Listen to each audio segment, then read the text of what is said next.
Hello, tech leaders. I'm Carol Palombini, psychologist and tech leadership coach, and this is my podcast, Tech Mind Insights.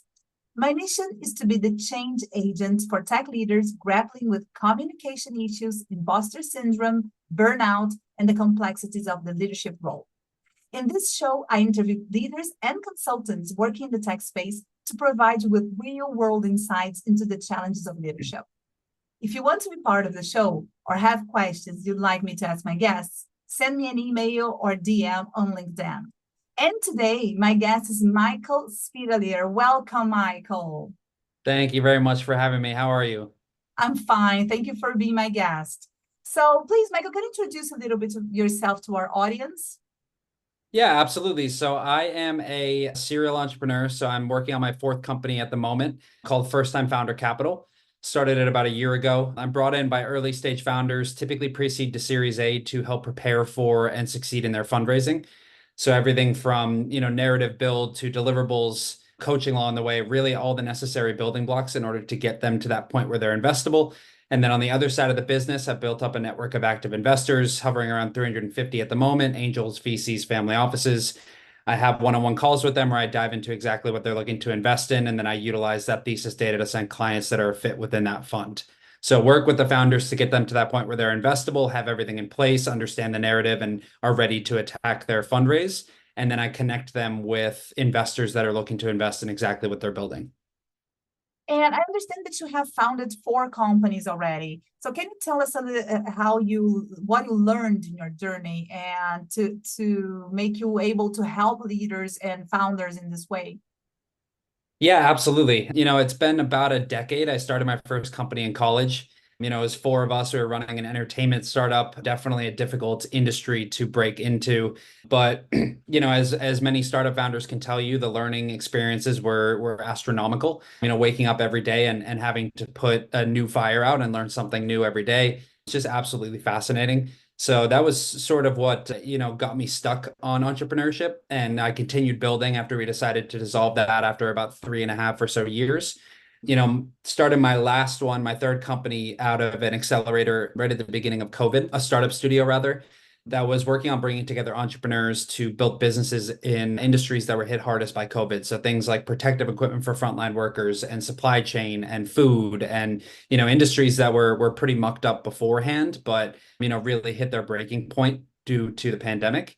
Started my third company with a co-founder in that cohort in the food tech space, working on cutting into food and plastic waste and food delivery, which of course was skyrocketing alongside that market itself.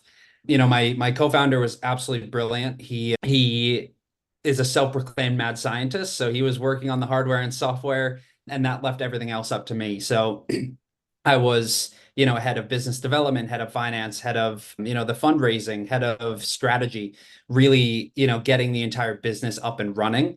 And then working on the fundraising aspect once we were prepared and had the right customers and partners in place and the correct narrative built around that. So being in charge of that, I really did a lot of research. I did a lot of work, really honing in on skills there. I had raised for the other two companies in very different respects than this. This was definitely a bit of a step up in that sense.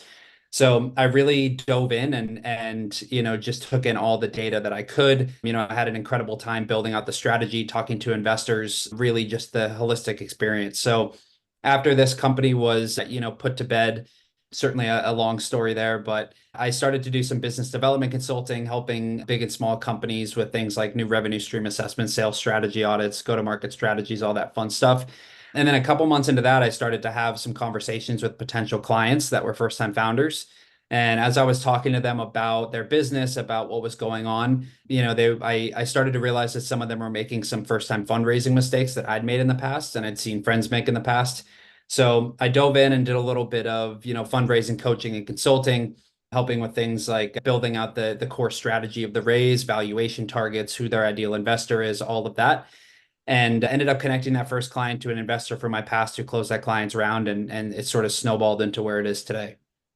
You know what caught my attention when you speak, the way like super objective and goal oriented, and how you say how fun it is to go fundraising and the strategic part. And most of my clients are leaders working in the tech space. And most of them are even tech leaders. So they are CTOs or they are CEOs or they are leaders or founders. They want to develop this first business of their own, but they come from this technical background. And I would never imagine them saying like how fun it is to go after, to fundraise and to go after this. And you mentioned always that you have to put on all of these hats. Like you have to be the salesperson, the strategic person, everything but the mad science, right? So how was this for you? How did you take this step from where you were to these multiple roles that you had to take once you became entrepreneur? What was it? What was the challenge there?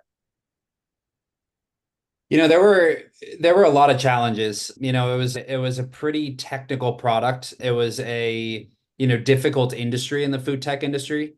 There's a lot of there are a lot of players and a lot of difficulties in building something that has scale potential.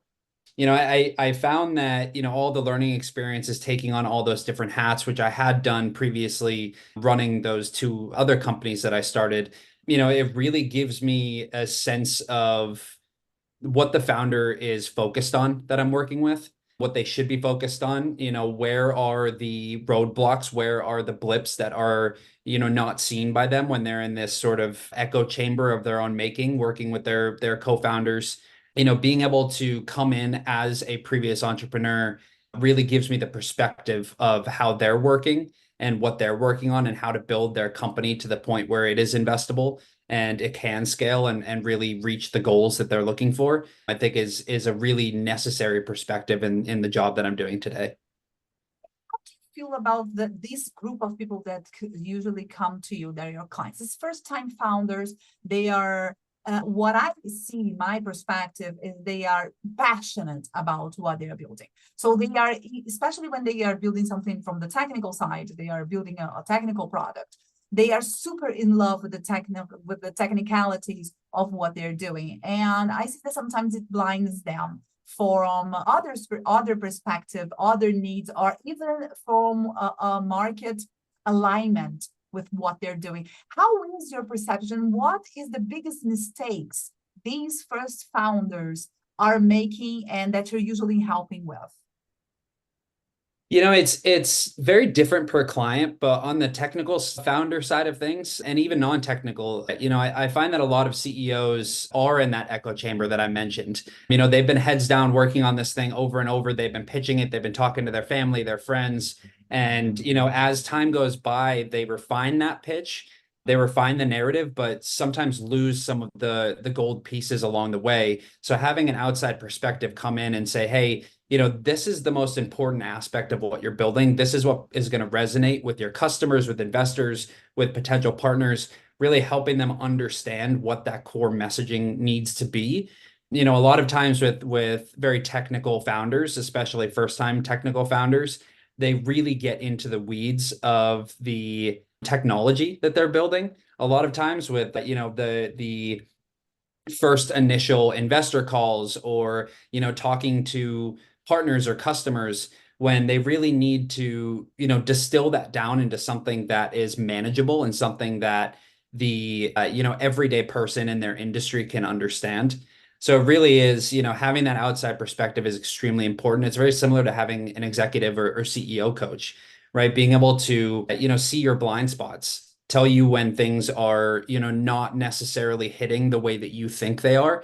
There are some pieces that you as a founder may think are, the end all be all, the absolute, holy grail, but it could be, an aspect of that or something that helps propel, that is the real driver for you being able to gain market share. Tell us an example of a client that you took and what was his blind spot, maybe a different example of what you give him now. What did you help them with? Absolutely. So, I won't give out any specific names, but, I was working with a founder, absolutely brilliant. He has built a couple companies before, but he was entirely bootstrapped. So, he came to me, a lot of the stuff that he needed to have prepared was already done and looking really crisp and really, sellable and investable. but wanted to understand the core processes of fundraising itself, getting money from the outside instead of, bootstrapping it. So, we worked closely on building out an ideal investor list. We worked closely on, walking him through the steps of what the fundraising process looks like, who you should be reaching out to, how that outreach should look, what your investor update cadence should look like. I listened to some of the recordings of his investor pitches and told him where things were, looking sharp and where he could tighten up on some specific aspects, things like that. That's an example of a founder coming to me that's 95, 99% of the way there. But I've also worked with companies when, they are very early on in the process. They're just thinking about pulling together a fundraise. So, I work with them a little bit more heavily on, getting everything prepared. Let's touch up the pitch deck. Let's make sure that your narrative is for your pitches is really in line with the, the value proposition, who you're speaking to. Let's pull together a strategy for your raise. How much are you raising? Why are you raising that amount? What milestones are you going to reach with that? Really diving into the nitty-gritty of getting them to that point where, investors are going to see that they're ready and are going to be interested.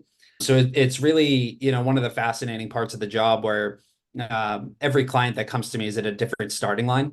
So I get to come in and do the assessment, understand where I can bring value and see, how quickly we can get to that point where I begin shopping that around to investors. That's amazing. And I think that's the beauty when you hire something personalized, right? So of course, as a coach and mentor, I super support what you're doing. I think that first-time founders sometimes make a lot of mistakes they wouldn't make if they had support from the start. And that's why I picture myself as well, like helping them connect with them where they are. In my case, like more emotional needs, like more of an emotional intelligence matter. And what I see here from the entrepreneurial side is as a leader, you must be very self-aware, and you really must have a well-developed emotional intelligence. But I think when it comes to entrepreneurs, this is even more necessary. You really need to understand why you're doing this for, because it's a balance between keeping connected to your purpose and to the reason why you're doing all that. And on the other end, what does the market need?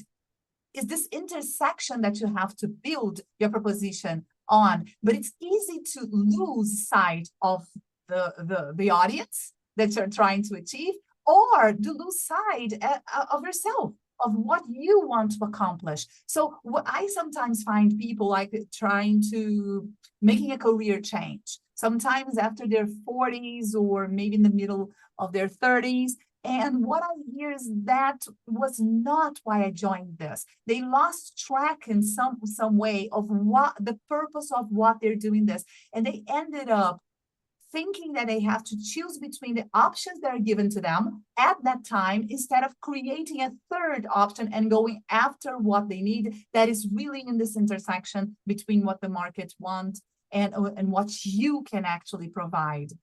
Do you actually see that as well?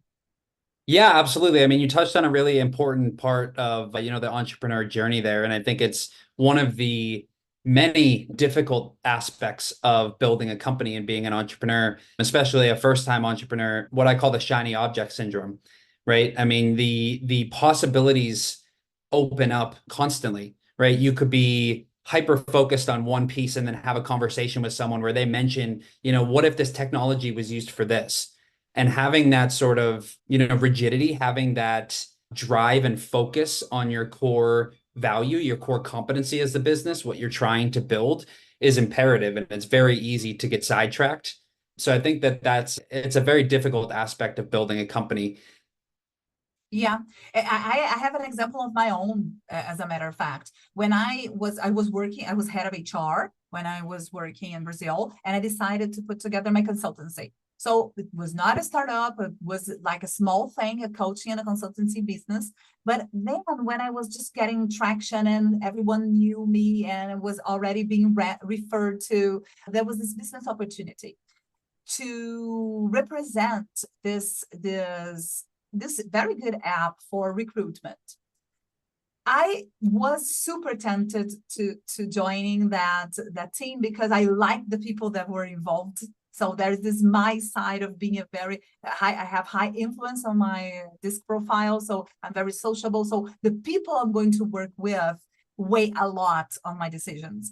And I was in love with that team and I was in love with their project. But I was super connected to the purpose why I created my consultancy, why I decided to become an entrepreneur. In my case, I needed to have mobility. I was already planning on moving abroad, and I knew my consultancy had to be 100% online. So that was super important for me. And if I had joined that company, I would have had to stay in Brazil. I would not be able to work remotely, especially from another country in a different time zone. So I had to say a lot of no's that were super hard to say. And sometimes I think that this is one of the points. This is something that entrepreneurs really need to say. So like to say no for good opportunities, don't you think? Yeah. Yeah. I mean, it's, you have to really distill down which opportunities you should let pass. You should focus on, you should say no to. If you think about it from an investor's perspective, right? Let's say, for example, you come in, you have this great product, you have some customers in this market, but then you sort of shift and say, we're also focused on this market and this market and this market. And, we're building the everything for everyone app now because we've had so many conversations with people in different industries that want this. It makes it, you can't spread yourself too thin. You need to be going a mile down and an inch wide, not an inch down and a mile wide. Yeah, that's true. Something else I think that's super important, and I noticed some founders letting go, is their professional positioning. I think they are super focused on pitch, and they should be, but sometimes they lose track of their like LinkedIn presence or how the way they are positioning themselves. What I see that leaders that usually entrepreneurs, founders, and leaders who have a good professional positioning, they end up attracting more people connected to that purpose. So it's easier to attract people that are aligned with your purpose and your ideas when you have a clear professional position. And on the other hand, you'll be still going to be approached by recruiters trying to tempt you to get a new job, or maybe to other kinds of business that doesn't have anything to do with your values, and you don't have money, you end up there, and you don't know how, but you ended up in a different place where you wanted to be from the start. So you, in our previous conversation, you talked a lot about this creating a narrative. How do you see this presence on LinkedIn, this professional positioning playing a role in the entrepreneur's journey? Yeah, I think it's crucial. You hear a lot, especially in the early stages, that investors are looking for the right team, right? You need to be the team that is able and, at the top of the list to solve this problem, to bring this solution to market and continue scaling it. It's incredibly important. So if you think about, someone trying to pitch to an investor, the investor begins their diligence and they don't see them anywhere. They have no brand, they have no name recognition. They don't have, they may have a LinkedIn, but they don't have a photo. They're not posting, they're not commenting on, aligned aspects within their industry. It makes them a lot less believable. And, the exact opposite of that, if you have someone that is constantly in the conversation, right, is showing that they are doing the research, they're talking to their colleagues, they're commenting on things that are aligned with their mission and really trying to push the company forward and try and build out that personal narrative as an industry leader and a thought leader in their industry. I think it's incredibly important, and it's a huge switch between those two personas. Exactly. It's the switch from personas. You want people to connect you with a new idea, the idea that is connected with your business. If you don't do this, you don't create this credibility. So it's all about making connections and the importance of networking. So once you position yourself right, you're going to start networking with the right people as well. And these networking relationships can bring a variety of things. I always like to compare it with like having a bag of seeds, of various seeds, and I don't know what will come out of them, but you plant them all. Some of them won't even grow, but some of them will become business relationships, partners, and sometimes even friends. I think and supporters are allies in your journey. I've got so many important allies in my journey that have been helping me for nothing, just for the sake of helping me, just because I made true and honest connections through this networking. And I can see how hard that can be when once you are going after investors and you're super focused on your company, and you can have this tunnel vision of what can I get out of this meeting? I'm losing my time here. This is not a potential investors. But I always say leave some room for networking, just the sake of it, because things just show up. Things like come out of the blue, out of unexpected places as well. So I like to encourage networking, especially among tech leaders, because they are the ones that have the hardest time networking and getting out of their comfort zone, because this is kind of hard for them. And going back to these tech leaders, imagine now, what do these investors actually expect from the technical person, from the technical founder? I've heard a lot about this so far, and I would love to hear your opinion. I mean, skill is definitely at the top of the list. You know, they need to see that you're really at the top of your game, that you understand, you know, all of the technical aspects of what you're trying to build and what's to come. You know, they don't necessarily want to, you know, speak with a technical founder that has iteration one down. They can talk about it all day, but you know, they have no roadmap for 2, 3, 4. You know, they're not putting the foundation in place. You know, I'm certainly not a technical person by any means. So, you know, I don't have a whole lot of specifics on the actual technical side, but I do know that, you know, when it comes to really technical projects, really technical startups, you know, if you're going after the right investors, they're going to know the right questions to ask, and you have to be prepared to answer those. Yes, in the business side, what I hear complaints about the boards and investors regarding tech leaders is that they're too technical.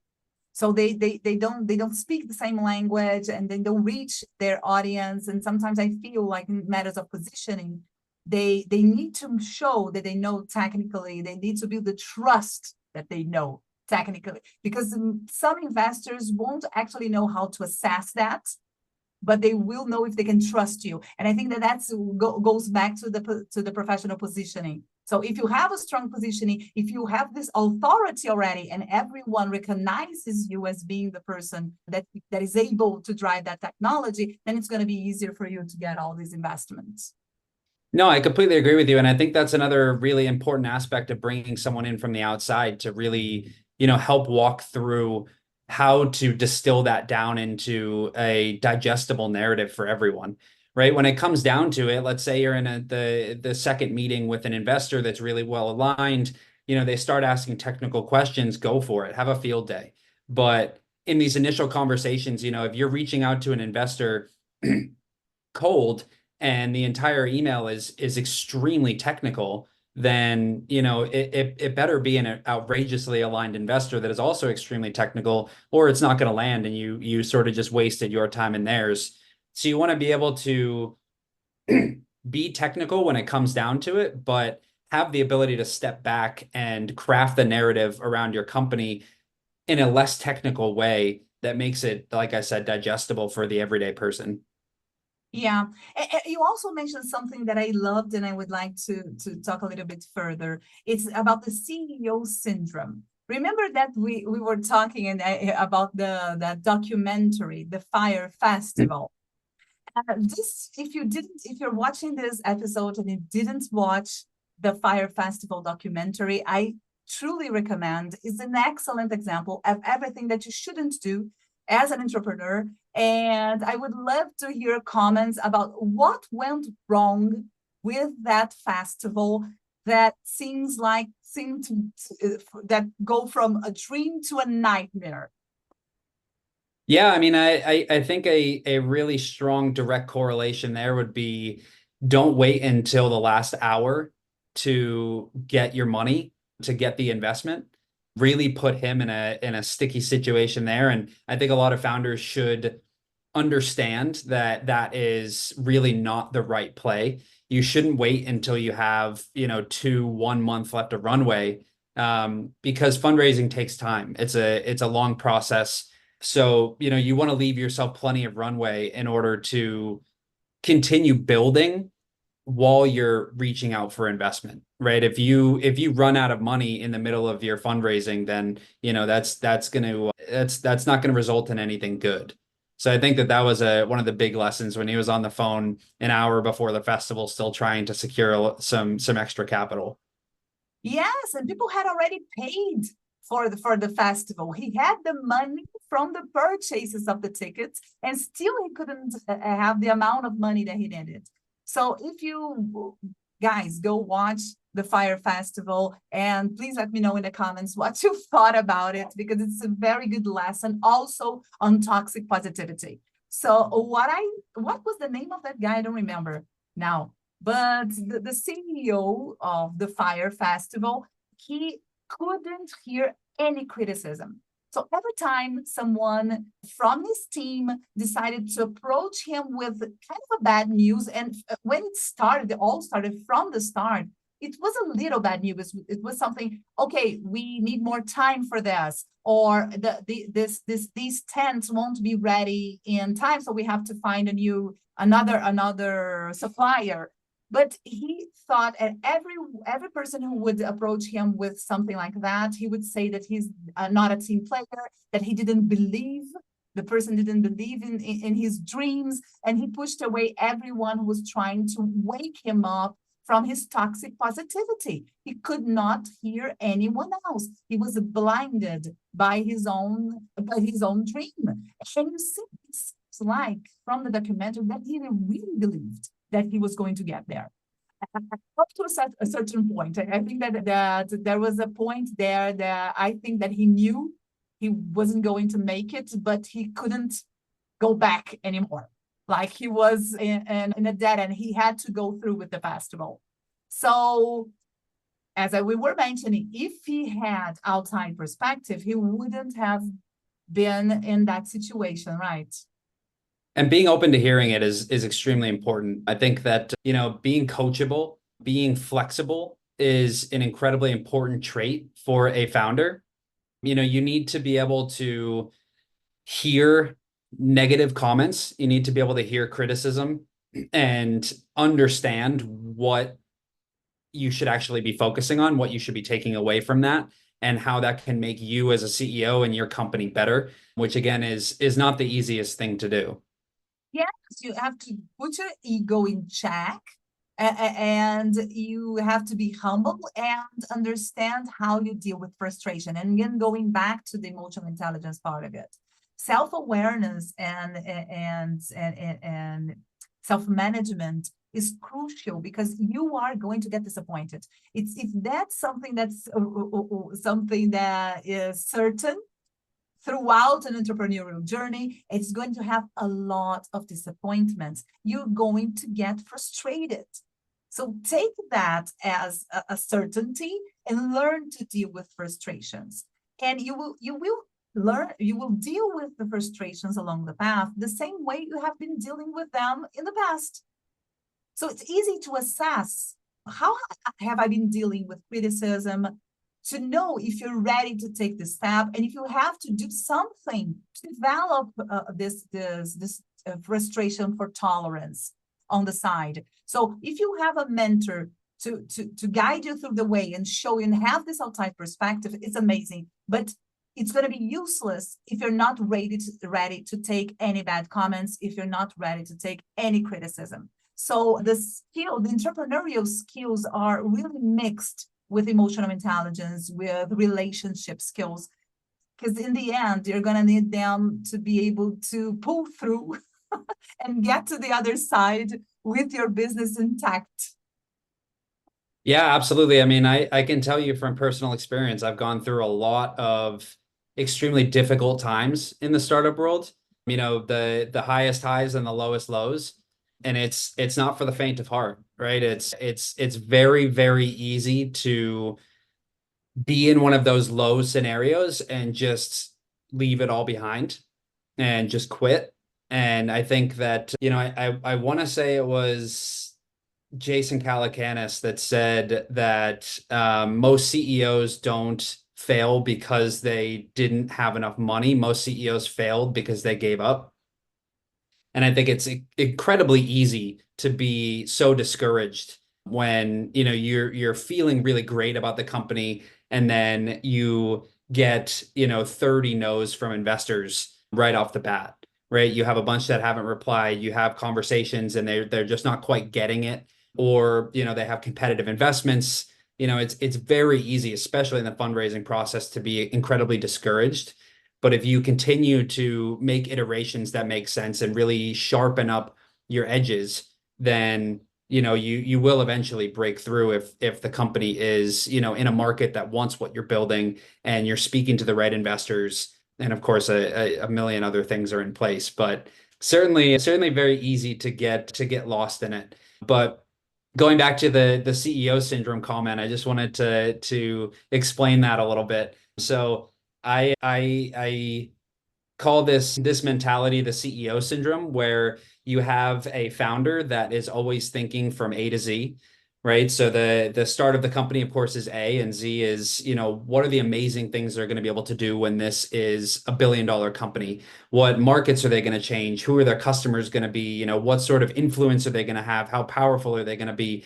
They start to really idealize all of these, amazing outcomes, and they don't have the ability to pull themselves back down to the ground and get from A to B. Of course, you have to get from A to B to get to Z. And I find that, again, another positive aspect of bringing someone in from the outside. You often, even with co-founders, I mean, my co-founders and I did this in my first company all the time. We would have business meetings and then we would, sit around and talk about all of the amazing things that we're going to be able to do and the headquarters that we were going to build with recording studios in them. And, really, it's easy to get lost in that. So having someone be able to, bring you back down to earth and really build a strategy and milestones and KPIs to get you from A to B and then from B to C is incredibly important in this sort of long and tumultuous game. Oh yeah, it's a roller coaster of emotions, and you must be ready to take this ride. And, and Michael, we are now approaching the end of the episode, but I would love if you could leave our audience a book or content, a podcast recommendation that made an impact on you and you would like to share. Yeah, absolutely. So, a ton come to mind. I listen to My First Million all the time. I listen to the All In podcast, sort of the classic business podcasts. I find that I read quite a lot now that I'm a consultant, which is fantastic. Lots of recommendations there. But I think for the founder side of things, one that really stuck with me and sort of brought me back to, the tough times as an entrepreneur is The Messy Middle by Scott Belsky. Really dives into the messy middle. I mean, it's perfectly named, from raising that first round or starting the company all the way to, the liquidation event, let's say. He runs through all of the problems that he experienced building his companies, and it really rings true. So that was a bit of it was a fascinating and very fantastic read, but also really brought me back. Ah, that's amazing. I'll put that in my reading list. I'll soon releasing some news about my own projects, and we'll have to speak again for sure, because I've just been accepted in an incubation program, and I'm Congratulations. developing, yeah, and I'm developing a solution for developing women in leadership positions. That's fantastic. Love to hear it. Yeah, I'm Yeah. more than happy to chat again. I also have a couple of exciting bits of news that I'll be sharing pretty soon here. Still in the works, but incredibly exciting. So Um, we'll definitely have to chat again. yes, we will do. And if people want to reach out to you, how can they do that? I'm always available on LinkedIn. I my website is posted there. I'm pretty consistently on there. One of the many tabs that I have open at all times. So please feel free to reach out there. Okay. So, and if you want to be part of our show and want to reach out to me, I'm also on LinkedIn. You can DM me or send me an email, and we'll see each other on the next episode of Tech Minds Inside. Michael, thank you very much for being our guest, and I'll see you on the next one. Absolutely. Thank you so much. Bye bye.